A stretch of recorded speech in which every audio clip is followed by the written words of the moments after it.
الحمد لله وكفى وسلام على عباده الذين اصطفى أما بعد أعوذ بالله من الشيطان الرجيم بسم الله الرحمن الرحيم والفجر وليال عشر سبحان ربك رب العزة عما يصفون وسلام على المرسلين والحمد لله رب العالمين اللهم صل على سيدنا محمد وعلى آل سيدنا محمد وبارك وسلم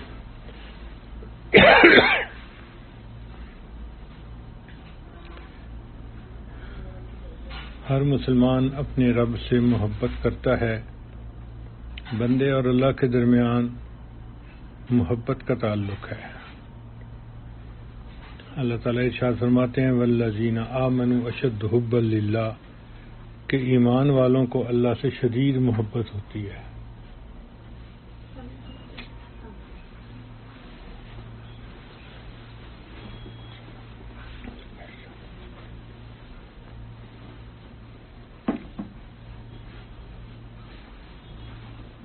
چنانچہ ہر مومن کے دل میں اپنے پروردگار کی محبت ہے. نبی علیہ السلام نے ارشاد فرمایا احب اللہ بکل قلوبکم تم اللہ تعالیٰ سے پورے دل کے ساتھ محبت کرو.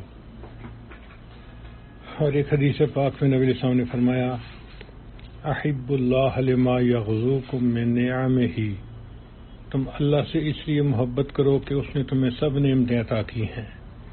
ہم اگر غور کریں تو ہمیں جتنی نعمتیں ہیں سب اللہ نے عطا کی ہیں. اگر اللہ بینائی نہ دیتے ہم اندھے ہوتے، گویائی نہ دیتے ہم گنگے ہوتے، سماعت نہ دیتے ہم بہرے ہوتے، اللہ ہمیں کپڑے نہ دیتے ہم ننگے ہوتے، کھانا نہ دیتے ہم بھوکے ہوتے، پانی نہ دیتے ہم پیاسے ہوتے، سر پہ بال نہ دیتے ہم گنجے ہوتے، ہاتھ پاؤں ٹھیک نہ ہوتے تو ہم لولے لنگڑے ہوتے. اگر اللہ تعالیٰ ہمیں علم نہ دیتے ہم جاہل ہوتے، دماغ نہ دیتے ہم پاگل ہوتے، اللہ تعالیٰ ہمیں صحت نہ دیتے ہم بیمار ہوتے. آج جو یہ نعمتوں بھری زندگی ہم گزار رہے ہیں یہ سب اس مولا کا کرم اور احسان ہی تو ہے جس نے ہمیں ان سب نعمتوں سے نوازا ہے. چنانچہ ان نعمتوں کا یہ تقاضا ہے کہ اپنے منعم حقیقی سے محبت ہو. انسان تو پھر انسان ہے. ہم نے تو جانوروں کو دیکھا، کئی دفعہ سرکس میں دیکھتے ہیں کہ شیر ایک درندہ ہے لیکن جو اس کو پالتا ہے اس کا کیئر ٹیکر ہوتا ہے وہ شیر اس آدمی کو کچھ نہیں کہتا، وہ اس کی پیٹھ پہ بھی بیٹھ جاتا ہے اور کئی مرتبہ وہ شیر کے منہ میں پورا ہاتھ ڈال دیتا ہے اور شیر اس کو بائٹ نہیں کرتا. اب اگر ایک درندہ اپنے مالک کا اتنا لحاظ کرتا ہے تو ہم تو انسان ہیں. ہمیں چاہیے کہ ہم اپنے مالک کا احسان مانیں اور جن نعمتوں کی وجہ سے جو اللہ نے ہمیں عطا کی ہیں ہم اللہ سے محبت کریں، اللہ کی عبادت کریں. محبت کے لیے اللہ تعالیٰ نے بندے کو آزمانا چاہا کہ یہ میرا بندہ مجھ سے کتنی محبت کرتا ہے. چنانچہ اللہ تعالیٰ نے اس کے لیے پہلے مالی امتحان لیا. اس لیے رجب اور شعبان کے اندر مومن کو حکم دیا کہ تم اپنے مال میں سے 2.5% زکوٰۃ ادا کرو. جو نصاب والا بندہ ہوتا ہے اس کے پاس جو فالتو مال ہے، جو ایک سال فالتو گزرا تو اس کے اوپر 2.5% زکوٰۃ دینی ہوتی ہے. اب جس کے دل میں اللہ کی محبت ہوگی وہ اپنے مال کی زکوٰۃ صحیح ادا کرے گا. مال کی زکوٰۃ ادا کرنے سے مطلب یہ ہوا اس بندے کو مال سے محبت نہیں، اس کو اپنے رب سے محبت ہے جس کی وجہ سے وہ اپنے مال میں سے کچھ پیسہ غریبوں کے لیے وقف کر رہا ہے. اب جب یہ مالی امتحان ہو گیا تو پھر اللہ تعالیٰ نے اپنے بندوں سے جانی امتحان مانگا. یہ بی پیپر تھا. اس کے لیے اللہ تعالیٰ نے رمضان مبارک کو بنایا جب رمضان مبارک آتا ہے تو اللہ اپنے بندوں کو حکم دیتے ہیں، میرے بندو تم نے 30 دن روزے رکھنے ہیں۔ روزے کا کیا مطلب؟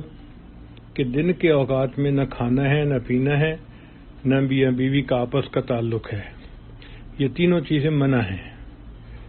اب انسان بھوکا ہے، روٹی موجود ہے، کھا نہیں سکتا، سخت پیاس لگی ہوئی ہے، گرمی کا موسم ہے، پسینہ آ رہا ہے، ٹھنڈا شربت موجود ہے فریج میں، پی نہیں سکتا۔ تو یہ پابندیاں اللہ نے لگائیں تاکہ اس کا جسمانی امتحان کا پیپر لیا جائے کہ یہ اپنی خواہشات سے زیادہ محبت کرتا ہے یا اپنے رب سے محبت زیادہ کرتا ہے۔ چنانچہ جن لوگوں کو اللہ سے محبت ہوتی ہے رمضان کے 30 دن کے روزے رکھتے ہیں، پھر ان روزوں کے ساتھ اللہ تعالیٰ نے رات کی تراویح کا بھی حکم دے دیا، چنانچہ رات کو تراویح بھی پڑھتے ہیں۔ رمضان مبارک میں ثابت ہو جاتا ہے کہ یہ بندہ اپنے اللہ سے بہت محبت کرنے والا ہے۔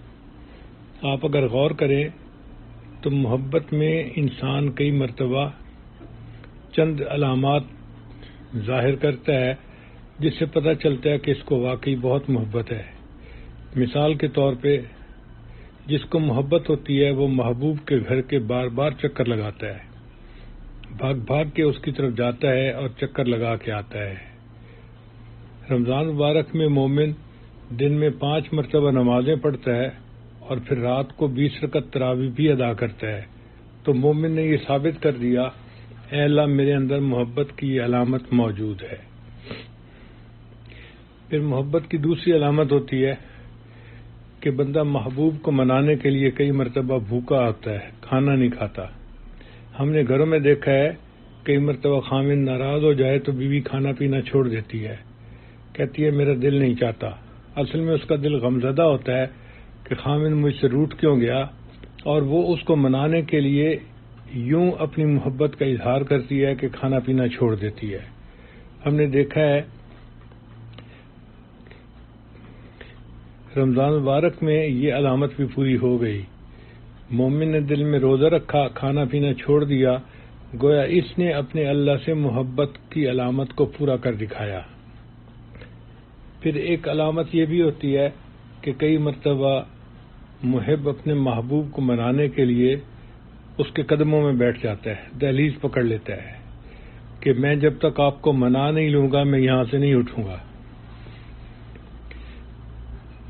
چنانچہ مشہور واقعہ ہے، ایک مرتبہ حضرت اقدس تھانوی رحمۃ اللہ علیہ اپنے خلیفہ تھے خواجہ مجذوب حسن خواجہ مجذوب رحمۃ اللہ علیہ، ان سے کسی بات پہ ناراض ہو گئے تو حضرت نے حکم دیا کہ تم اپنا بستر اٹھاؤ یہاں سے اور خانقاہ سے نکل جاؤ۔ اب چونکہ شیخ نے حکم دے دیا تھا، انہوں نے فوراً اپنا بستر اٹھایا اور خانقاہ کے دروازے سے باہر قدم رکھا اور وہیں پہ بیٹھ گئے۔ اب عجیب ترتیب، 3 دن گزر گئے، جب کوئی بندہ آنے جانے لگتا اور وہ دروازہ کھولتا تو خواجہ مجذوب رحمۃ اللہ علیہ دور سے اپنے شیخ کے چہرے کو دیکھ لیتے اور دل کو تسلی ہو جاتی۔ پھر کوئی جانے لگتا، دروازہ کھولتا تو پھر وہ اپنے شیخ کو دیکھ لیتے۔ حضرت 1-2 دن تو خاموش رہے، لیکن تیسرے دن بڑے حیران کہ یہ عجیب آدمی ہے، میں نے اسے کہا یہاں سے چلے جاؤ اور یہ بستر اٹھا کے چلا تو گیا ہے لیکن دروازے کے اوپر جا کے بیٹھ گیا ہے، اور دروازہ جیسے ہی کھلتا ہے یہ مجھے دیکھ لیتا ہے، تو اس کے دل میں محبت تو ہے۔ چنانچہ حضرت نے ایک بندے کو بھیجا کہ جاؤ اور مجذوب سے پوچھو کہ وہ یہاں کیوں بیٹھا ہے، گھر کیوں نہیں جاتا۔ اس بندے نے جا کے پوچھا تو حضرت مجذوب رحمۃ اللہ علیہ شاعر تھے، انہوں نے شعر میں جواب دیا۔ انہوں نے شعر کہا، اگر تو در نہ کھولے گا تو میں بھی در نہ چھوڑوں گا، اگر تو در نہ کھولے گا تو میں بھی در نہ چھوڑوں گا، حکومت اپنی اپنی ہے ادھر تیری ادھر میری۔ اب یہ شعر جب حضرت تھانوی رحمۃ اللہ نے پڑھا تو اتنا پیار آیا کہ حضرت نے ان کی غلطی کو معاف کر دیا اور انہیں اندر بلا کے اپنے پاس بٹھا لیا۔ تو گویا یہ جو ہوتا ہے نا دہلیز پکڑ کے بیٹھ جانا، یہ بھی محبوب کو منانے کا ایک طریقہ ہوتا ہے۔ رمضان مبارک میں یہ علامت بھی پوری ہو گئی کہ مومن نے رمضان کے آخری 10 دن میں اعتکاف کیا، اپنا گھر چھوڑ دیا اور اللہ کے گھر میں آ کر بیٹھ گئے۔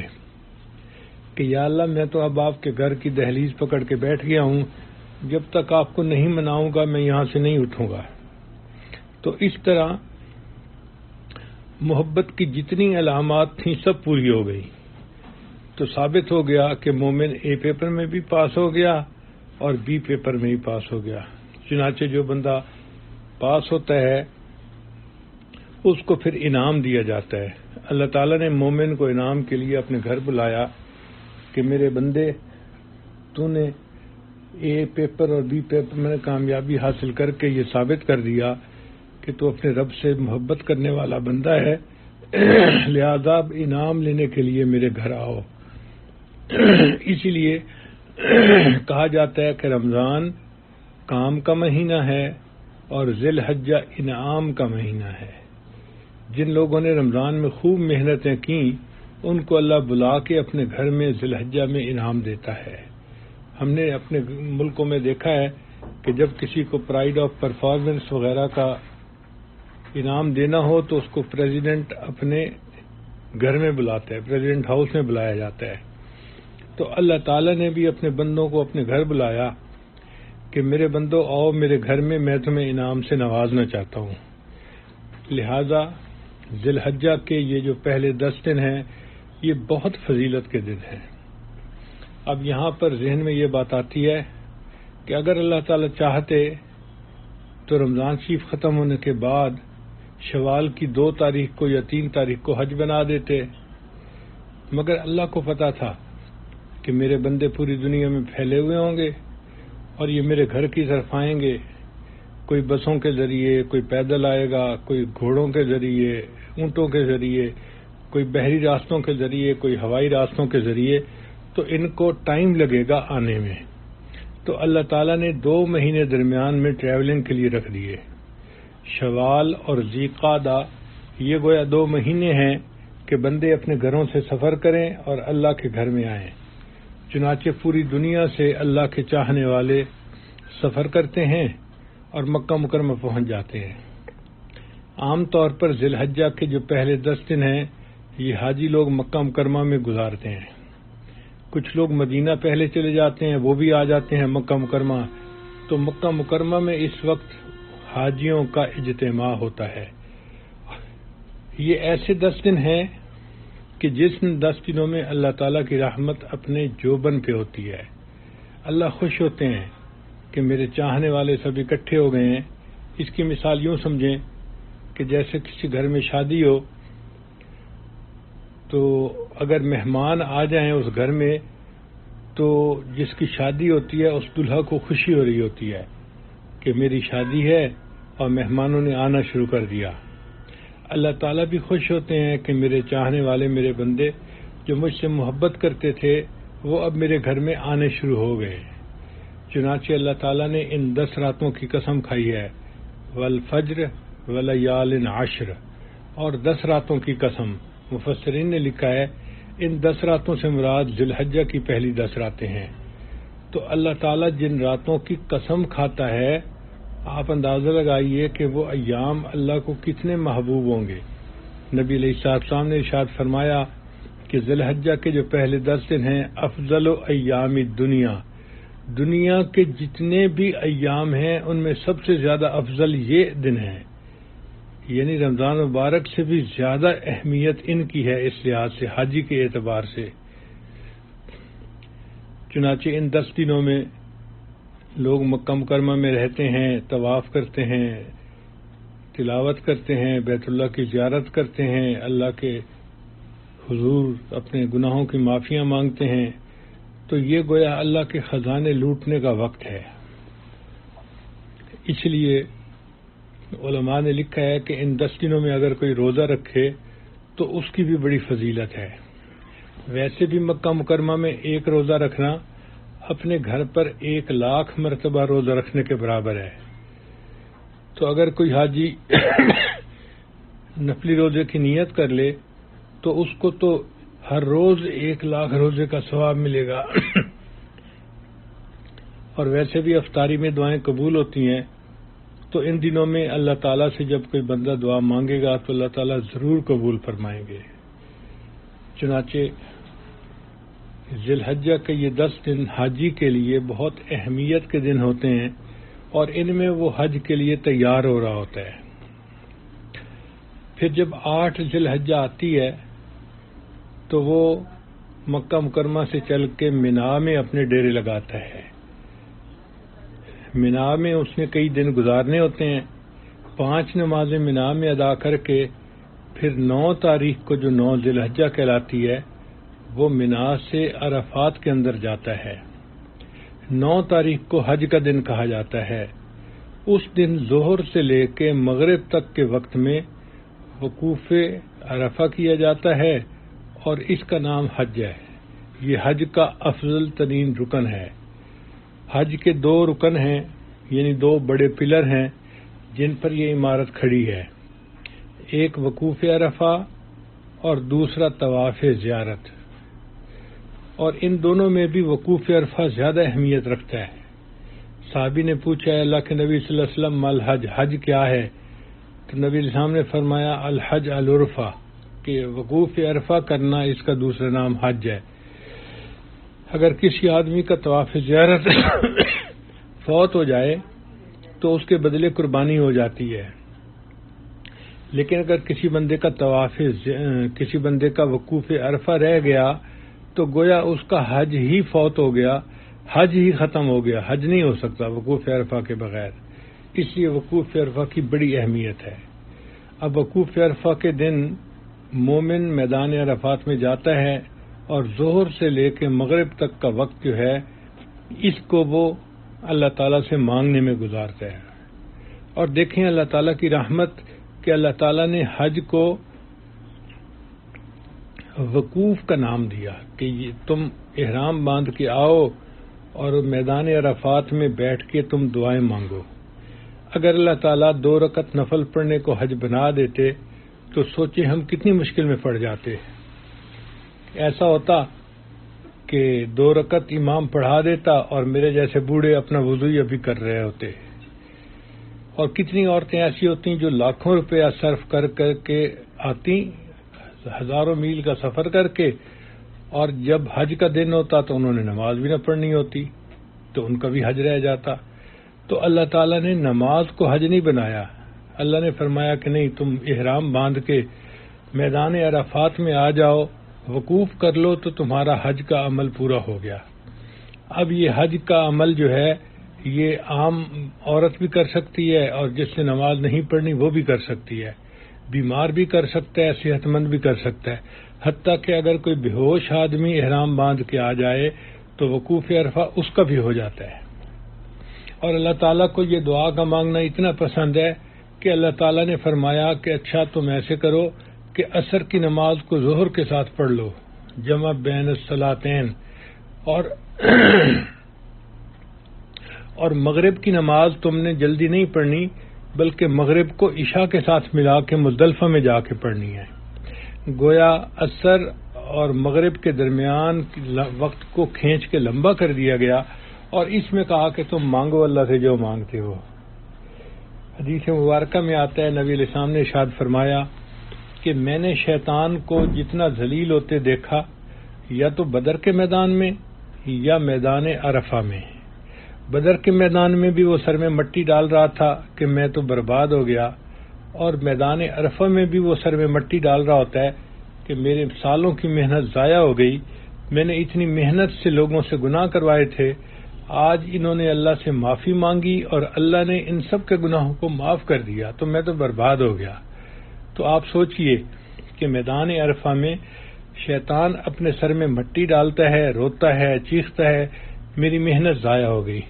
اور اللہ تعالیٰ کی رحمت جو بن پہ ہوتی ہے، جوش میں ہوتی ہے، جو بندہ مانگتا ہے اللہ اس کو عطا کرتے ہیں۔ اور ویسے بھی آپ غور کریں کہ حج پہ کوئی ہزاروں بندے نہیں ہوتے، لاکھوں لوگ ہوتے ہیں۔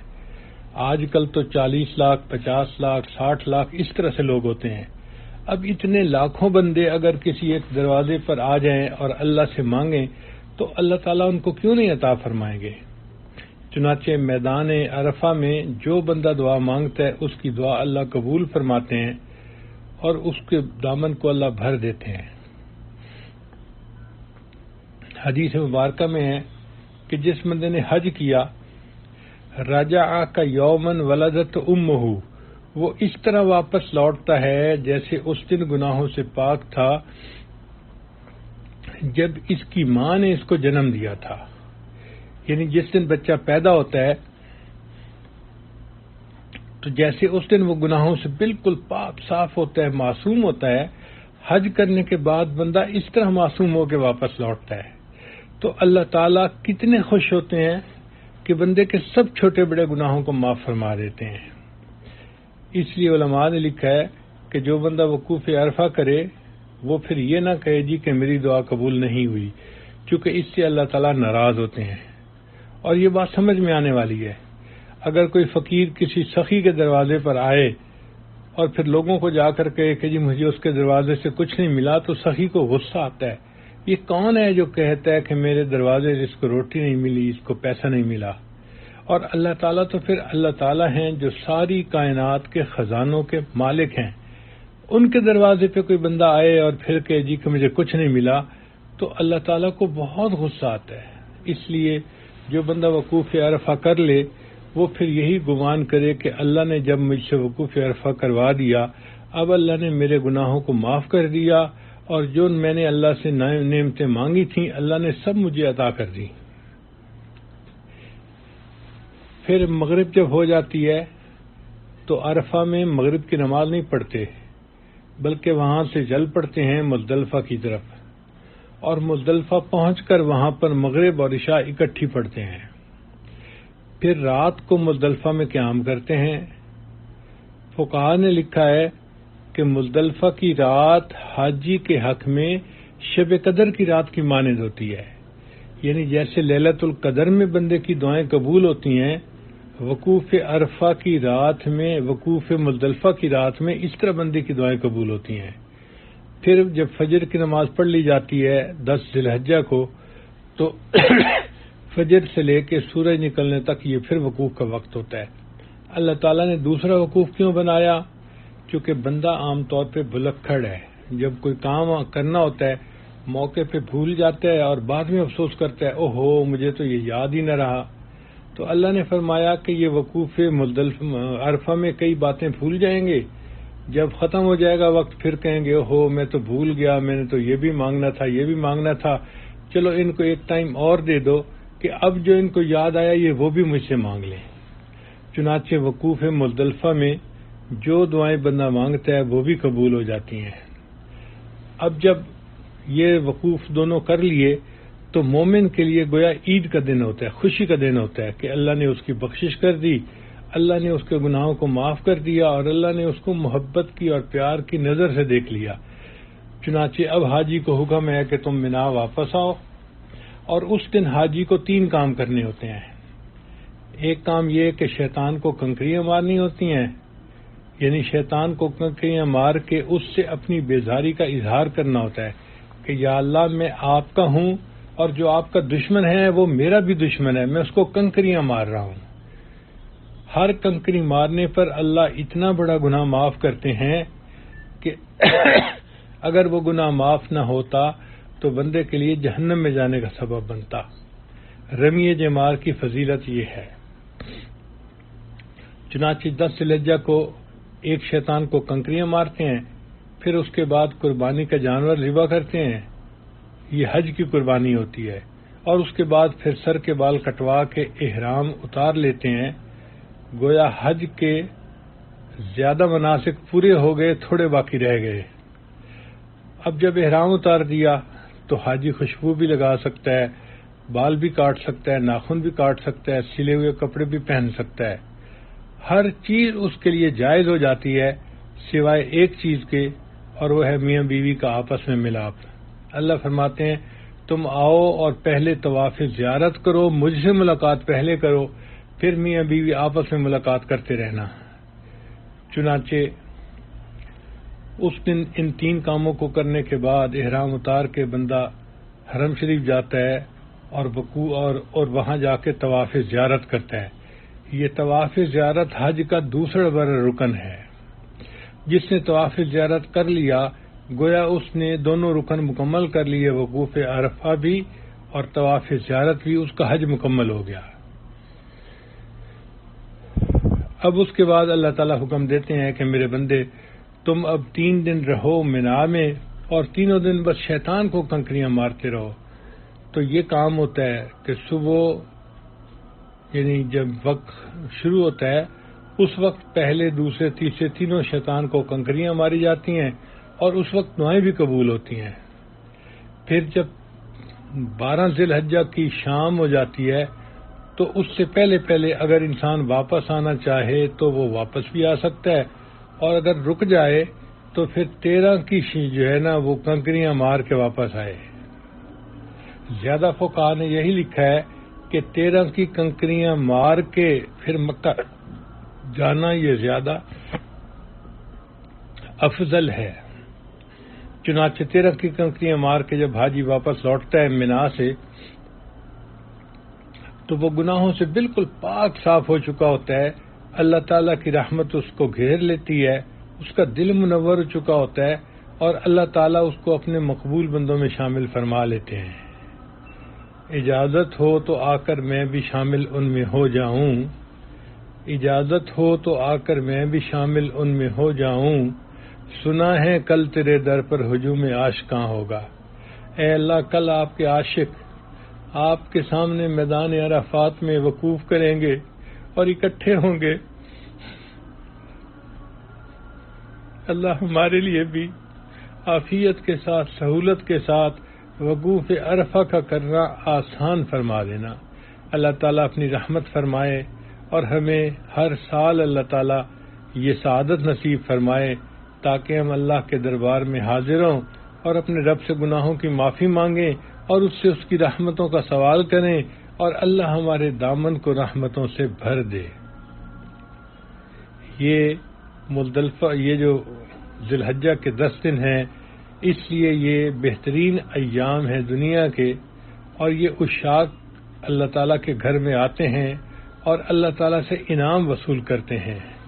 اب انعام میں اللہ تعالیٰ کسی کے سب گناہوں کو معاف فرما دیتے ہیں، کسی کے گناہوں کو نیکیوں میں تبدیل فرما دیتے ہیں، اور کسی کو اللہ تعالیٰ نبی علیہ السلام کے قدموں میں جنت میں جگہ دے دیتے ہیں. معلوم نہیں کیا کیا نعمتیں ہیں جو اللہ تقسیم کرتے ہیں، اور لینے والے یہ لوٹ مار کر کے پھر اپنے گھروں کو واپس جاتے ہیں. اللہ تعالیٰ ہمیں ہر سال اپنے گھر کا دیدار عطا فرمائے اور حج کی سعادت نصیب فرمائے. بعض لوگ بہت زیادہ حج کرنے والے تھے، چنانچہ ایک بندے نے کچھ سال پہلے انٹرویو دیا تھا اخبار میں، وہ یمن کا رہنے والا تھا. اس نے کہا کہ جب میں نے پہلا حج کیا تو میری عمر 20 سال تھی، اور آج میں نے زندگی کا 80واں حج کیا ہے اور میری عمر 100 سال ہے، اور یہ 80 حج میں نے پیدل چل کے کیے ہیں. اللہ اکبر کبیرہ. کتنا خوش نصیب انسان تھا کہ جس کو اللہ نے زندگی میں 80 مرتبہ حج کرنے کی توفیق عطا فرمائی. چنانچہ بعض ایسے بھی لوگ ہوتے ہیں کہ جن کا تمنا یہ ہوتی ہے ہر سال حج کرنا اور رمضان میں مسجد نبوی میں اعتکاف کرنا. اللہ ان کے لیے راستے کھول دیتے ہیں. اور کئی ایسے بھی ہوتے ہیں کہ جو یورپ کے تو درجنوں چکر لگاتے ہیں لیکن ان کو حج کرنے کی سعادت نصیب نہیں ہوتی. اللہ تعالی رحمت فرمائے اور ہمیں اپنی اس بڑی نعمت سے محروم نہ فرمائے، بلکہ ہمیں حج کا شوق عطا فرمائے تاکہ ہم یہ محبت کا سفر کریں اور اللہ تعالیٰ کے چاہنے والوں میں اپنا نام شامل کروا لیں. بہت سارے ایسے بھی لوگ ہیں کہ جن کو حج پہ آنے کا موقع نہیں ملتا، تو ہم نے دیکھا کہ کئی دفعہ تو ان کی آنکھوں میں سے آنسو آ رہے ہوتے ہیں اور کئی مرتبہ ان کے دل رو رہے ہوتے ہیں. میرا خیال ہے شاید آنے والوں سے زیادہ اجر ان کو ملتا ہوگا جو دور بیٹھ کے تڑپتے رہتے ہیں کہ ان سے اللہ تعالیٰ کی محبت کا اظہار ہوتا ہے، اور اللہ ان بندوں سے خوش ہوتے ہیں کہ یہ مجھ سے کتنی محبت کرنے والے ہیں. نہیں ملا موقع ان کو جانے کا، یہ اپنے گھروں میں اداس بیٹھے ہیں، رو رہے ہیں اور غم زدہ ہیں کہ ہم کیوں نہیں وہاں پہنچ سکے. اور جن کو اللہ تعالیٰ پہنچنے کی توفیق عطا فرمائے ان کو چاہیے کہ وہ یہاں آ کر سچی توبہ کر کے اپنے رب کو منائیں اور خوشیوں کے ساتھ پھر واپس اپنے گھروں کو جائیں. وآخر دعوانا ان الحمد للہ رب العالمین۔ دعا سے پہلے تھوڑی دیر کے لیے ہم توبہ کے کلمات پڑھیں گے، تو سب لوگ یہ کلمات میرے پیچھے پیچھے پڑھتے جائیں۔ بسم اللہ الرحمن الرحیم، لا الہ الا اللہ محمد الرسول اللہ، آمنت باللہ وملائکتہ وکتبہ ورسلہ والیوم الآخر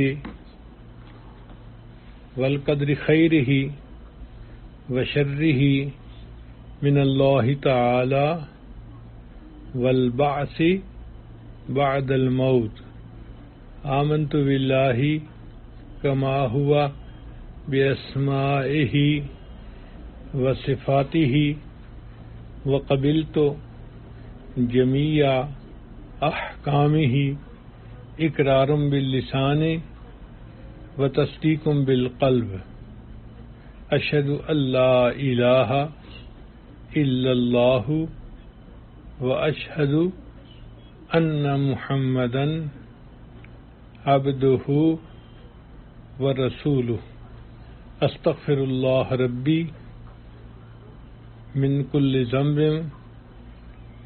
واتوب الیہ برحمتک یا ارحم الراحمین۔ ان کلمات کو پڑھنے سے ہم تو وطائب ہو چکے ہیں، چند معمولات ہیں، اگر ان کو باقاعدگی سے کریں گے تو اللہ تعالیٰ دل کو منور کریں گے۔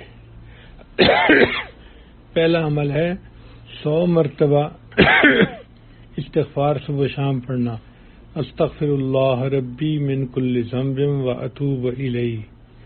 دوسرا عمل ہے 100 مرتبہ درود شریف صبح و شام پڑھنا، اللہم صلی علی سیدنا محمد وعلی آل سیدنا محمد وبارک وسلم۔ تیسرا عمل ہے قرآن مجید کی تلاوت روزانہ کرنا، ایک پارہ ہو تو بہت اچھا، آدھا پارہ ہو ورنہ آدھا پارہ بھی پڑھ سکتے ہیں، مگر تلاوت روزانہ کریں۔ خواتین نے جن دنوں میں نماز نہیں پڑھنی ہوتی وہ قرآن پاک کی تلاوت نہ کریں، ان کو اللہ تعالیٰ بن کیے اجر اور ثواب عطا فرما دیتے ہیں۔ اور چوتھی چیز ہے چلتے پھرتے ہر وقت دل میں اللہ کو یاد کرنا، اس کو وقوف قلبی کہتے ہیں۔ اور پانچویں چیز ہے مراقبہ کرنا۔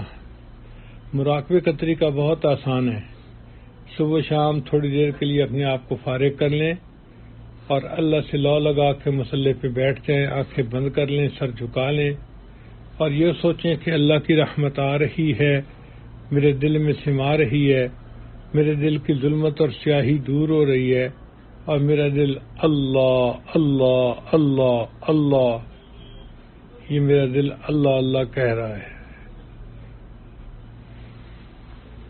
انشاءاللہ 15-20 منٹ روزانہ مراقبہ کریں گی تو آپ کا دل منور ہوگا، دل میں اللہ کی محبت بڑھے گی اور آپ خود گواہی دیں گی کہ میرے دل میں محبت الہی کی اب زیادتی ہو گئی ہے۔ اللہ تعالی ہم سب کو اپنی محبت کی نعمت عطا فرمائے اور اپنے چاہنے والوں کی فہرست میں ہمارا نام شامل فرمائے۔ وآخر دعوانا ان الحمد للہ رب العالمین۔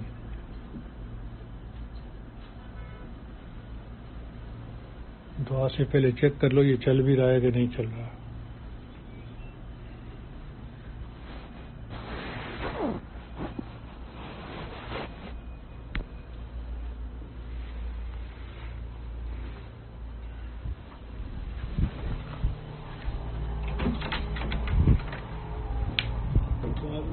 چل رہا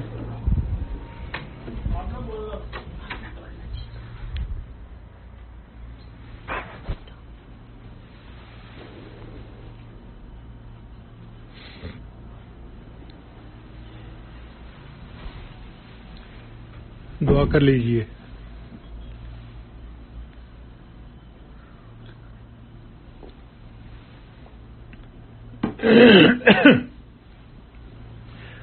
سبحان ربی العلی الوہاب، اللہم صلی علی سیدنا محمد وعلی آل سیدنا محمد وبارک وسلم۔ اے رب کریم، ہم آپ کے عاجز مسکین بندے ہیں، ہمارے گناہوں کو معاف فرما، خطاؤں سے درگزر فرما، عیبوں کی پردہ پوشی فرما۔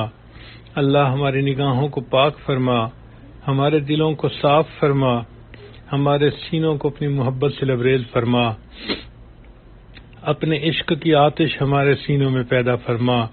اللہ ہماری نگاہوں کو پاک فرما، دلوں کو صاف فرما، ہمارے سینوں کو اپنی محبت سے لبریز فرما۔ پروردگار عالم، ہمارے ساتھ درگزر کا معاملہ فرما۔ اے اللہ ہماری حاضری کو قبول فرما۔ اللہ ہماری جسمانی بیماریوں کو دور فرما، روحانی بیماریوں کو دور فرما۔ اللہ ہماری تمام حاجات کو پورا فرما۔ اے اللہ ہمیں ایک لمحے کے لیے بھی اپنے سے دور نہ فرما، نفس اور شیطان کے حوالے نہ فرما۔ اے اللہ ہمیں کبھی بھی اپنے سے دور نہ فرما۔ میرے مولا، ہم پر رحمت کی نظر فرما۔ اے اللہ، بچہ پریشان ہوتا ہے ماں باپ کی طرف دوڑتا ہے، اور بندہ پریشان ہوتا ہے تو پروردگار کی طرف لوٹتا ہے۔ اے بے کسوں کے دستگیر، اے ٹوٹے دلوں کو تسلی دینے والے، اے خالی جھولیوں کو بھر دینے والے مالک، ہم بھی تو دامن پھیلائے بیٹھے ہیں، ہم پر رحمت کی نظر فرما۔ اے اللہ، جب ہم اپنی صحت کے حال میں بھی آپ کے محتاج ہیں تو بیماری کے حال میں آپ کے محتاج کیوں نہیں ہوں گے؟ اے اللہ، جب ہم اپنی جوانی میں بھی آپ کے محتاج ہیں تو اپنے بڑھاپے میں آپ کے محتاج کیوں نہیں ہوں گے؟ اے اللہ، جب ہم اپنے غنا کی حالت میں بھی آپ کے فقیر ہیں، محتاج ہیں، تو اپنی غربت کے حال میں آپ کے محتاج کیوں نہیں ہوں گے؟ اے اللہ، ہم آپ کے محتاج بندے ہیں، دامن پھیلائے بیٹھے ہیں، آپ کی رحمتوں کے سوالی ہیں۔ اپنے دروازے کھول دیجئے اور اپنی رحمتوں سے ہمارے دامن بھر دیجئے، ہماری مرادوں کو پورا کر دیجئے۔ میرے مولا، ہم سے جو گناہ سرزد ہوئے ہم اس پر نادم ہیں، شرمندہ ہیں، ہماری ان دعاؤں کو اپنی رحمت سے قبول فرما۔ اے اللہ، ہمیں معافی عطا فرما اور آئندہ تقوی و طہارت کی زندگی نصیب فرما۔ اے اللہ، اس امت میں ایسے لوگ بھی گزرے کہ 20-20 سال تک گناہ لکھنے والے فرشتے کو گناہ لکھنے کا موقع نہ ملا۔ اے اللہ، ان کا یہ عمل جو تھا یہ آپ کی دی ہوئی توفیق کی وجہ سے تھا، ان کا کمال نہیں تھا، یہ آپ کا کمال تھا۔ اے اللہ، جیسے آپ نے ان کو ایسی تقوی و طہارت کی زندگی عطا فرمائی، ہمیں بھی ایسی پاکیزہ زندگی عطا فرما دیجئے۔ رب کریم، رحمت کا معاملہ فرما، ہماری ان دعاؤں کو اپنی رحمت سے قبول فرما۔ جنہوں نے دعاؤں کے لیے کہا، اللہ ان کی نیک مرادوں کو پورا فرما۔ رب کریم، ہمارے گھر کے جتنے لوگ ہیں، چھوٹے یا بڑے، مرد یا عورتیں، اللہ سب کو اپنے مقبول بندوں اور بندیوں میں شامل فرما۔ جنہوں نے دعاؤں کے لیے کہا ہوا ہے کہ جن کے ہمارے اوپر حقوق آتے ہیں یا جو ہم سے توقعات رکھتے ہیں، اللہ ان سب کی حاجات کو بھی اپنی رحمت سے پورا فرما۔ ہماری ان دعاؤں کو اپنی رحمت سے قبول فرما۔ پروردگار عالم، جو مہمان آئے ہوئے ہیں اور دعاؤں کے اندر شریک ہیں، اللہ ان کے دل کی نیک مرادوں کو بھی پورا فرما۔ اے اللہ، جو بچیاں گھروں میں جوان ہیں ان کو نیک، دیندار، قدردان ساتھی نصیب فرما۔ ماں باپ کے لیے فرض ادا کرنے آسان فرما۔ ہماری ان دعاؤں کو اپنی رحمت سے قبول فرما۔ پروردگار عالم، جو مانگا وہ بھی عطا فرما، جو مانگنا چاہیے تھا نہیں مانگ سکے وہ بھی عطا فرما۔ اے اللہ، یہ پکی بات ہے، آپ کے سوا ہمارا کوئی مشکل کشا نہیں، آپ کے سوا کوئی ہمارا حاجت روا نہیں۔ اے اللہ، آپ کے سوا کوئی ہماری پناہ گاہ نہیں، نہ کہیں جہاں میں اما ملی، جو اما ملی تو کہاں ملی۔ میرے جرم خانہ خراب کو تیرے عفو بندہ نواز میں، میرے مولا، اور آپ کے سوا کوئی نہیں۔ اے اللہ، قسم اٹھا کے کہتے ہیں ہمارا آپ کے سوا کوئی نہیں۔ اے اللہ، ہم پر رحمت کی نظر فرما دیجئے اور ہمارے اٹھے ہاتھوں کو قبول کر لیجئے، پھیلے دامن کو بھر دیجئے۔ اے اللہ، ہم مسکین بندے ہیں اور آپ کے پاس تو کائنات کے خزانے موجود ہیں۔ اللہ، خزانوں کے دروازے کھول دیجئے، اپنے بندوں کی حاجات کو پورا کر دیجئے۔ اے اللہ، ہمیں برکت والی، کثرت کے ساتھ روزی نصیب فرما، حلال طیب پاکیزہ روزی نصیب فرما۔ اے اللہ، جو پریشان حال ہیں ان کی پریشانیوں کو دور فرما، جو مقروض ہیں ان کے قرضے کی ادائیگی کی سبیل پیدا فرما۔ اے اللہ جن کے کام اٹکے ہوئے ہیں اٹکے کاموں کا ہونا آسان فرما اور الجھے کاموں کو اپنی رحمت سے سلجھا۔ اے اللہ پوری دنیا میں مدارس عربیہ کی حفاظت فرما، دعوت و تبلیغ کے کام کی حفاظت فرما، جہاں اللہ اللہ ہوتی ہے ان خانقاہوں کی حفاظت فرما، اقامت دین کی کوششوں کی حفاظت فرما۔ اے اللہ ہمارے ملک کی حفاظت فرما، مختلف بحرانوں کا یہ شکار ہے، سب بحران ختم فرما، اور اے اللہ سب عوام کو اور سب ملک کے لوگوں کو نیکی تقوی کی زندگی نصیب فرما۔ ہماری ان دعاؤں کو اپنی رحمت سے قبول فرما۔ اے اللہ حرمین کی حفاظت فرما، ہمارے تینوں حرم کی حفاظت فرما۔ پروردگار عالم ہماری ان دعاؤں کو اپنی رحمت سے قبول فرما۔